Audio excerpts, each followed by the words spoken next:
Alhamdulillah rabbil alamin. Wassalatu wassalamu ala asyrofil anbiya wal mursalin wa ala alihi washabihi ajmain. Bapak Ibu yang saya hormati, terima kasih sudah mendapatkan hadir di ruangan ini.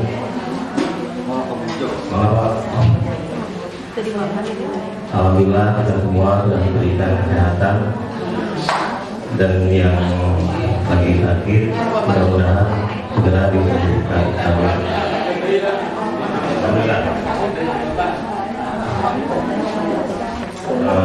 Salawat dan salam semoga kita bulan besar Muhammad SAW kepada para keluarganya, para sahabatnya, mudah-mudahan sampai kepada kita hingga akhir zaman.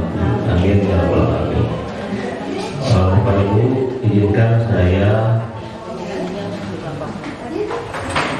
mengimbaskan ilmu yang didapatkan, meskipun memang ini belum maksimal dikerjakan oleh saya, tetapi saya berkewajiban untuk menyampaikan kepada Bapak Ibu, mungkin bukan menggurui tetapi berbagi saja.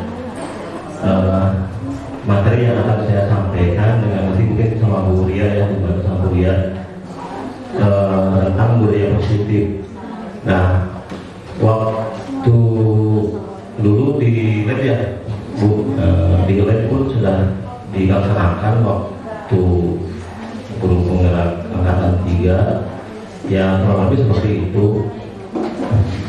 Jadi sebetulnya budaya positif itu sudah dilaksanakan di kita ya, seperti 5S ya, senyum, sapa, terus salam, apa lagi ya, sopan santun.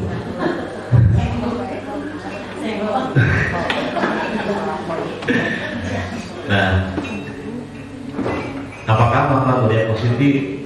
Apa contoh perlakuan positif yang telah kita terapkan? Nah, yang sudah kita terapkan ya mungkin banyak ya, seperti tadi lah, kita menerapkan kebiasaan yang sudah kita laksanakan bersama. Yang sudah dilaksanakan, kita memberikan contoh pun itu merupakan budaya positif. Contoh yang positif tentunya, tidak ya kan, kalau siswa itu kan melihat sosok seorang guru itu pasti meniru gitu ya, mencontoh. Mudah-mudahan kita semua menjadi guru yang baik dan bisa dicontoh oleh guru-guru kita. Kemudian makna budaya positif itu apa? Jadi budaya positif di sekolah yaitu nilai-nilai dan kebiasaan-kebiasaan di sekolah yang memberi pihak pada peserta didik agar mereka dapat berkembang menjadi pribadi yang kritis, penuh hormat dan bertanggung jawab. Nah, jadi budaya positif itu berawal dari kebiasaan-kebiasaan seperti yang sudah dikatakan sama Pak Ruslan. Saya ingat sama Pak Ruslan sama Pak Rawo berkali-kali. Jadi budaya itu berawal dari kebiasaan. Nah, kebiasaan-kebiasaan yang sering dilakukan akhirnya menjadi budaya. Nah, memang budaya itu ada yang negatif, ada yang positif. Nah, bagaimana kita menyikapi hal tersebut? Ya, kita harus menciptakan di sekolah kita harus menjadi budaya yang positif. Awalnya itu dari kelas mungkin ya, dari kelas dulu, kemudian nanti menjadi budaya positif di satuan pendidikan atau di sekolah. Nah, kemudian perubahan paradigma untuk membangun budaya positif, sekolah perlu menyediakan lingkungan yang positif, aman dan nyaman agar murid-murid mampu berpikir, bertindak dan mencipta dengan mereka, mandiri dan bertanggung jawab. Lazimnya disiplin dikaitkan dengan kontrol. Dalam hal ini kontrol guru dalam menghadapi murid.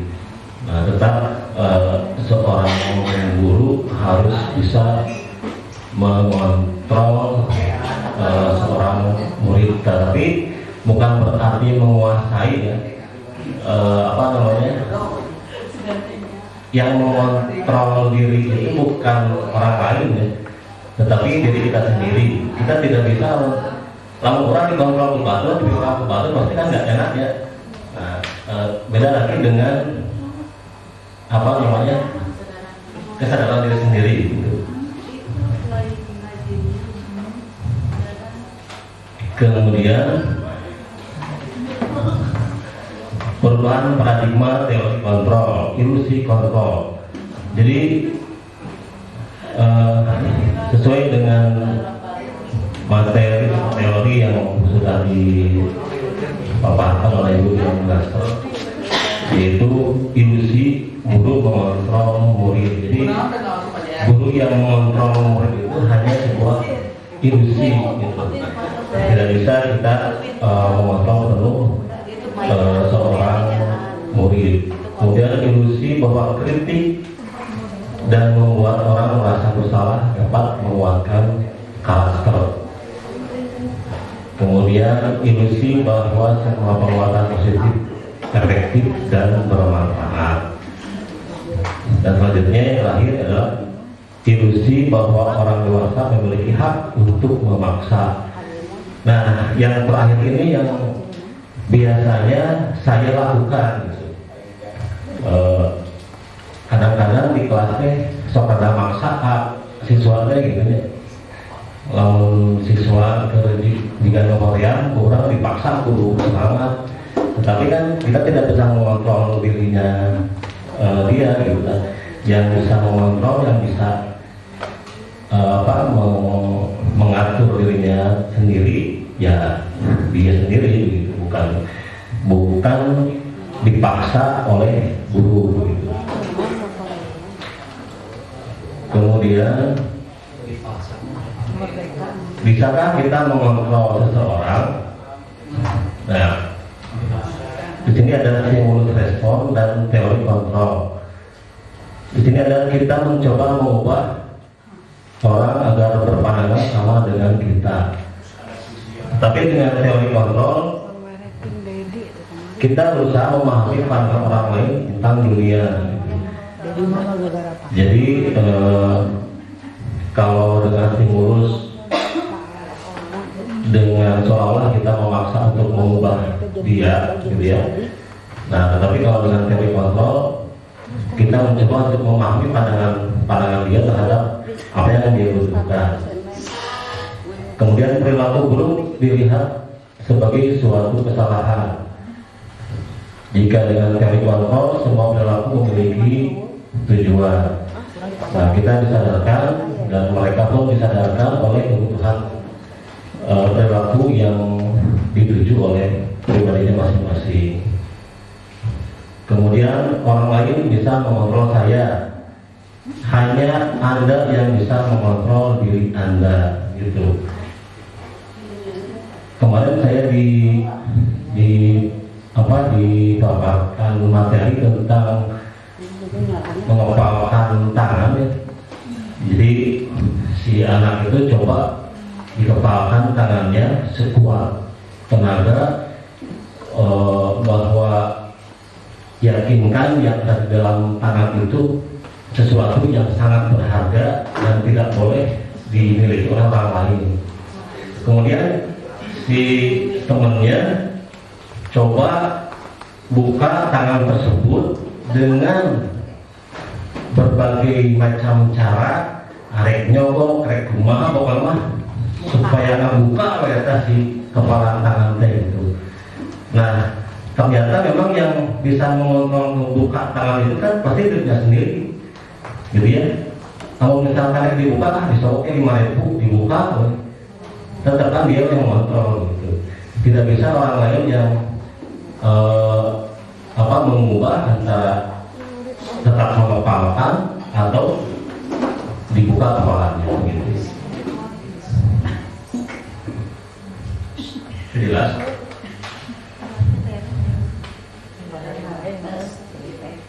Itulah, kita lihat saja supaya waktunya tidak terlalu lama. Apa makna disiplin?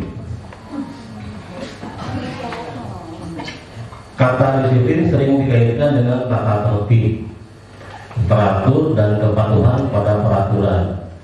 Kata disiplin juga sering dihubungkan dengan hukuman, padahal itu sungguh berbeda karena belajar dengan disiplin itu tidak harus dengan memberi hukuman. Justru itu adalah salah satu alternatif terakhir dan kalau perlu tidak digunakan sama sekali. Nah, menurut materi yang sudah saya dapatkan, hukuman itu jalan terakhir. Jangan sampai acang-acang harus dihukum berarti. Kami kita sami sering gitu. Meskipun sudah mendapatkan materi, tapi tetap emosi belum bisa terkendali. Kita sama-sama mungkin yang sudah senior bisa mengendalikan yang Perpaji dan Pak Yasir terus dia tapi masih menggebu-gebu ya Pak.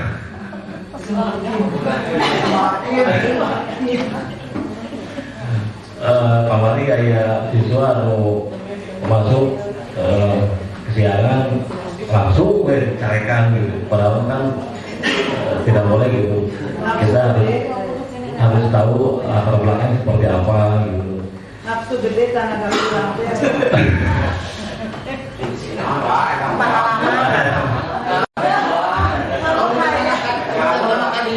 Oh nyanyi betul. Nyanyi tak gitu pas.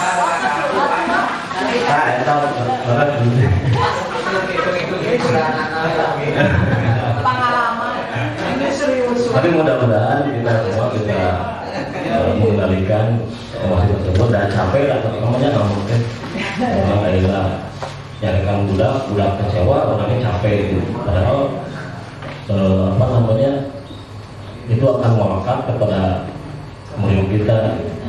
Orangnya kan abdi sampai pernah di SMP pernah disarekan kita akhirnya ingat wae. Kau betul pernah. Tapi kita ingat wae. Sudah buat tentang. Cuma maksudnya melekat gitu. Kita ambil hikmahnya dari hal tersebut bahwa kita tidak berjalan lagi seperti itu.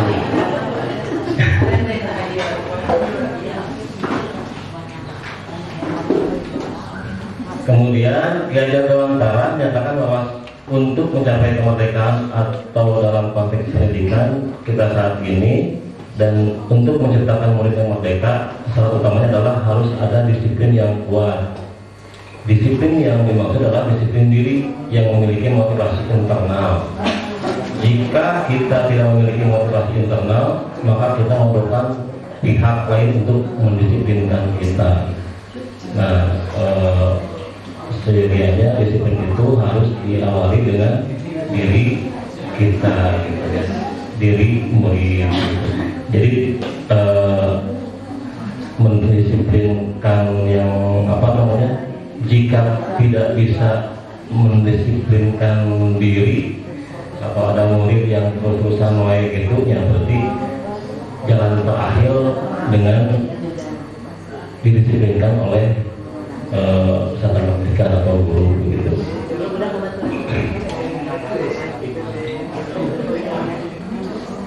Kemudian ini teori motivasi perilaku manusia. Yang pertama adalah untuk menghindari ketidaknyamanan atau hukuman. Jadi kadang-kadang dan mungkin siswa kita, murid kita lebih banyak yang mematuhi peraturan itu tidak dari dirinya sendiri gitu, lebih ke ketidaknyamanan atau menghindari hukuman. Nah itu merupakan motivasi eksternal, motivasi dari luar gitu. Kemudian yang kedua, untuk mendapatkan imbalan dari orang lain. Nah ini juga sering dilakukan, saya pun di kelas suka melakukan gitu ya. imbasnya nanti jika kita memberikan imbalan kepada siswa yang notabene absen dan sebagainya, ketika kita tidak memberikan, pasti nanti dia kecewa gitu ya. Jadi hal ini harus dihindari lah. Motivasi itu tidak harus dengan imbalan materi, bisa jadi pujian dan sebagainya. Kemudian yang ketiga adalah untuk menghargai diri sendiri, menjadi insan sesuai harapan kita. Nah, contohnya saya akan menjadi orang yang seperti apa bila saya melakukannya. Nah, ini merupakan motivasi internal yang datang dari dirinya sendiri. Ini yang menjadi tujuan untuk disiplin positif. Dalam misalkan disiplin positif perjalanan, mungkin orang mau sampai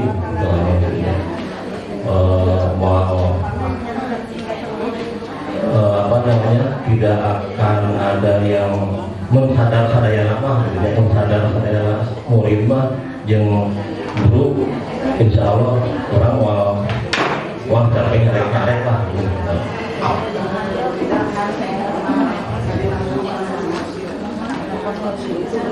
Nah ini bisa dilihat gambar yang di depan ini tentang budaya positif, itu berawal dari peraturan kelas sebetulnya. Nah kemudian peraturan kelas itu harus diyakini di kelas, keyakinan kelas. Jadi harus disepakati dengan siswa, dengan guru atau wali kelas, mana saja yang akan diambil untuk menjadi keyakinan kelas, supaya mereka meyakini bahwa hal tersebut harus dilakukan gitu. Kemudian menjadi lingkungan positif dan akhirnya akan menciptakan budaya positif di kelas dan di sekolah.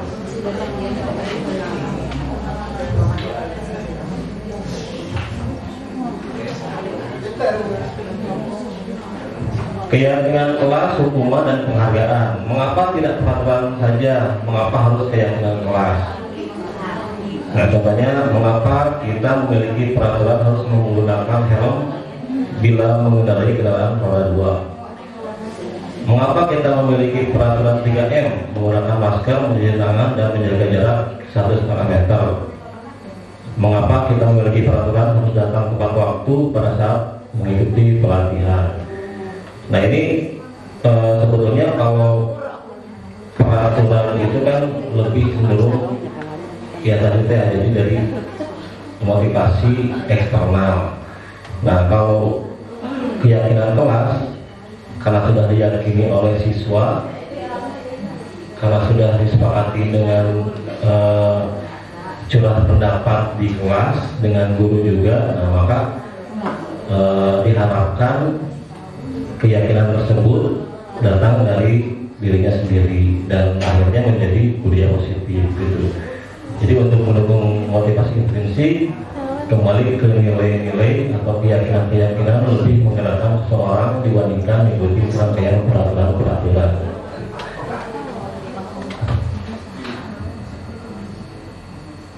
Keyakinan kelas adalah nilai-nilai kebajikan atau prinsip-prinsip universal yang disepakati bersama secara universal, lepas dari latar belakang suku, negara, bahasa maupun agama.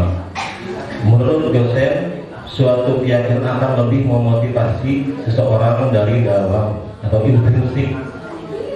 Seseorang akan lebih bersemangat untuk menjalankan keyakinannya daripada hanya sekedar mengikuti serangkaian peraturan. Ya tadi sudah diungkapkan ya, jadi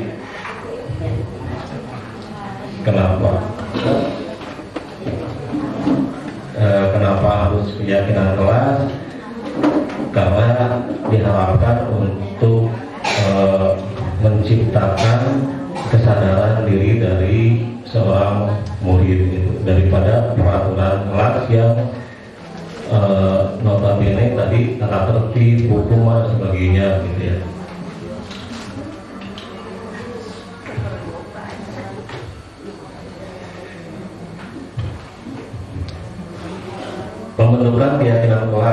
ini untuk membentukkan keyakinan kelas sudah dilaksanakan Bu Wiwin, Bu Sari, ya, Bu Ika, Kadayana, Abdimah, keyakinan kelas baru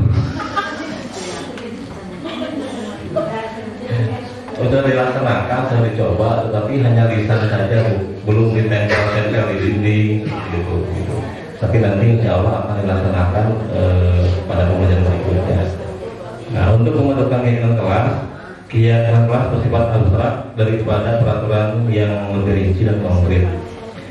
Keyakinan kelas berupa pernyataan yang universal, kemudian pernyataan keyakinan kelas senantiasa dibuat dalam bentuk positif. Nah, yang poin ketiga ini, misalkan dilarang membuang sampah sembarangan, nah kan itu kalimatnya kalimat negatif ya. Kita rubah menjadi buanglah sampah pada tempatnya, gitu ya. Terus dilarang ya,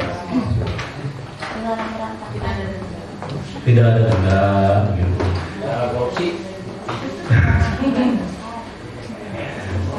Jadi pada saat nanti di kelas melaksanakan keyakinan kelas, jika ada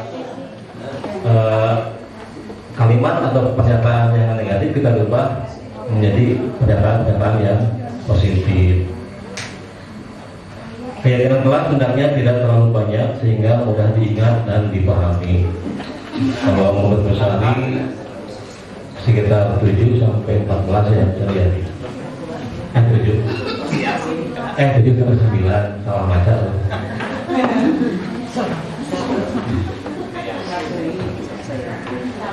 Semua kelas sebaiknya ikut berkontribusi dalam membuat kegiatan kelas lewat curah pendapat dan bersedia meninjau kembali keyakinan kelas dari waktu ke waktu.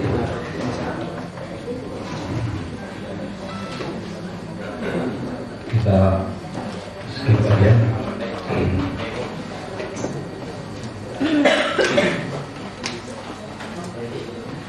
Bu Ria, Bade mau makan. Nah, Bapak Ibu ketinggalan.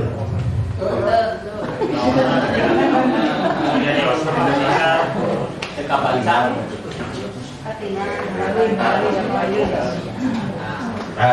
saja? Kira-kira dari tindakan guru yang di depan, hukuman atau konsekuensi? Mencatat 100 kali di dalam buku kalimat, saya tidak akan terlambat lagi karena terlambat ke sekolah.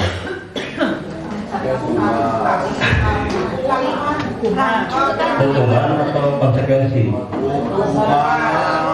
Hukuman.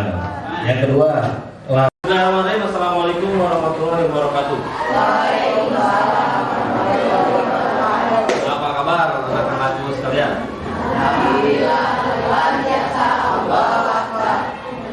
Semangat. Sejuk merdeka. Nah, hari ini kita akan membuat keyakinan kelas, ya. Nah, tapi awal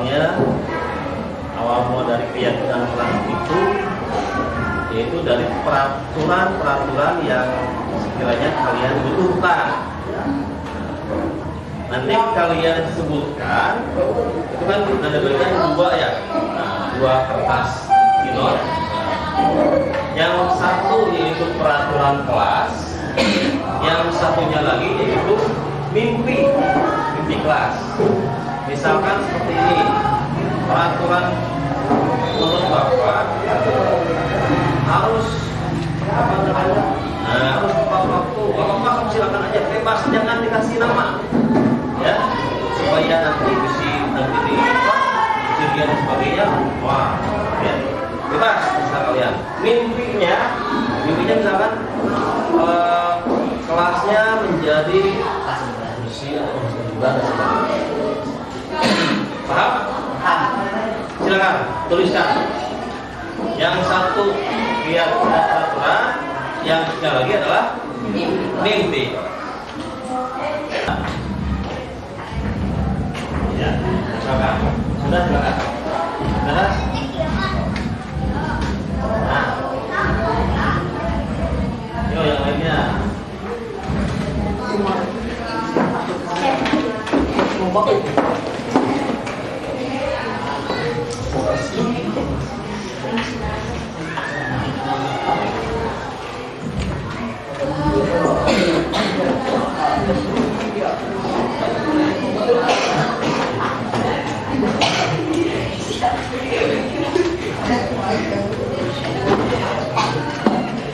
Ya.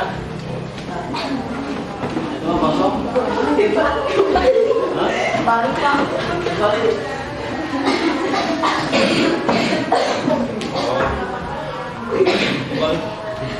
Balik boleh. Ditinggalin. Ya, ada namanya. Oke, sudah semua ya? Sudah semua? Kita lihat dulu ke peraturan kelas. Kita bersurat pendapat, ya. Kita mau diskusi apa mana yang harus disepakati. Karena apa? Kalau kita membuat peraturan atau keyakinan kelas yang sebanyak ini, kira-kira ingat semua kawan, mungkin ada yang salah, betul nggak? Ya, mimpi saya terhadap kelas ini semoga kelas ini menjadi kelas unggulan yang disenangi orang. Terus peraturan kelas buanglah sampah pada tempatnya, hargai dan sayangi temanmu, harus disayangi. Ya, ya, tidak boleh pakai sepatu pelan-pelan.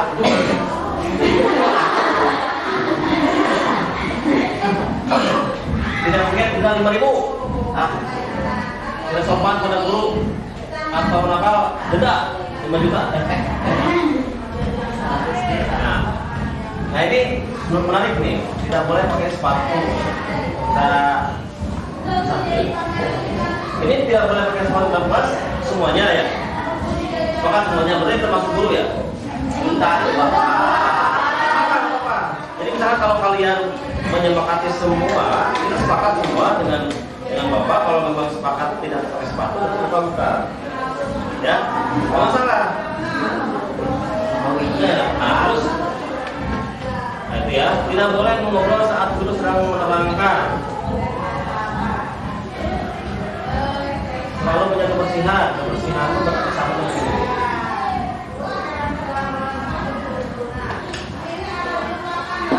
Kebersihan, taruh ke sini. Nah, ya. Setiap kali pikir agar revisi, pikir. Jangan membuang sampah sembarangan, jangan makan di dalam kelas, berarti sama ini. Peraturan kelas menjaga tata tertib, jangan membuang sampah sembarangan. Berarti ini sama. Kalau boleh telat, laksanakan piket sesuai jadwal, piket. Buang sampah pada tempatnya, jangan coret-coret ke tembok. Datang ke sekolah harus tepat waktu. Berarti di tepat waktu bukan ya? Sudah jelas. Tidak membuang sampah sembarangan di lingkungan kelas.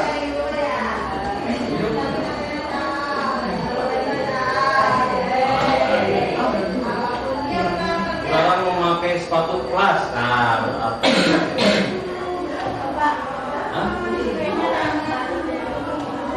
yang ini mimpi ya? Oh sini ya? Wah jika naura tidak menggunakan sepatu di dalam kelas. Harus tepat waktu menjaga kelas. Tepat waktu menjaga waktu. Boleh tepat. Menjaga tata tertib sekolah.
menjaga fasilitas sekolah. Keyakinan kelas. Pertama, menjaga kebersihan di dalam kelas maupun di luar kelas. Yang kedua, melepas alas kaki atau sepatu jika ingin masuk ke kelas. Yang ketiga, menjaga kerapihan dan kelengkapan berpakaian. Yang keempat, menerapkan 5S. Yang kelima, saling menyayangi sesama teman. Yang keenam, menjaga fasilitas kelas maupun sekolah. Yang ketujuh, jika ingin ke belakang maksimal 5 menit. Dan yang terakhir, sebelum ada guru di kelas, lebih baik menunggu di kelas kecuali ada alasan yang pasti. Sepakat yang lainnya? Sepakat?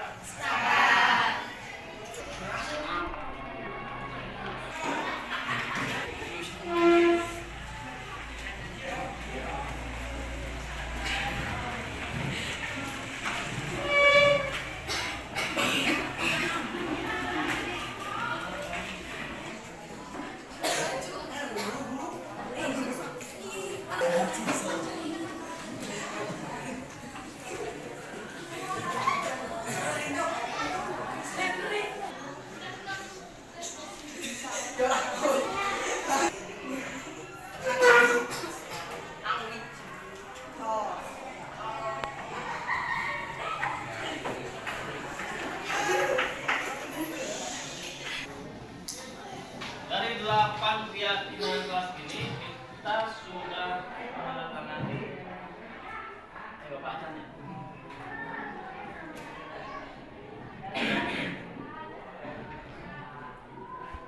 Dokter.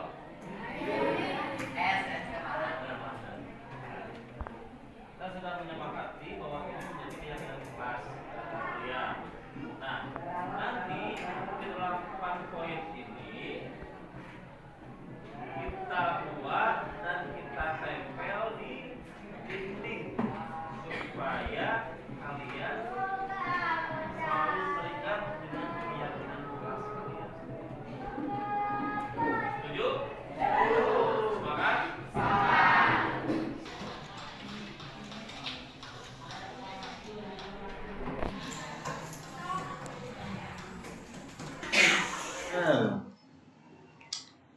Isnan tahu kenapa dipanggil ke sini? Pak. Kenapa? Nah, masa Karena masalah apa? sering bolos sama kan. Karena sering bolos ya. Dari rumah pergi. Terus kemana? Ke itu Pak, ke les. Ngapain? Ya tidur Pak. Tidur di mana di lesnya? Di belakang tes. Oh, di belakang TS teman itu. Oh. Oh, Atau main game itu apa warung? oh warung. Suka banyak teman di situ. Mama tahu. Pas terang Pak. Terus mama marah nggak? Marah. Nah, terus alasan Isnan kenapa nggak mau sekolah? Kenapa? Ngantuk Pak. Ngantuk. Oh, malam tidur jam berapa? Kalau suka air apa biar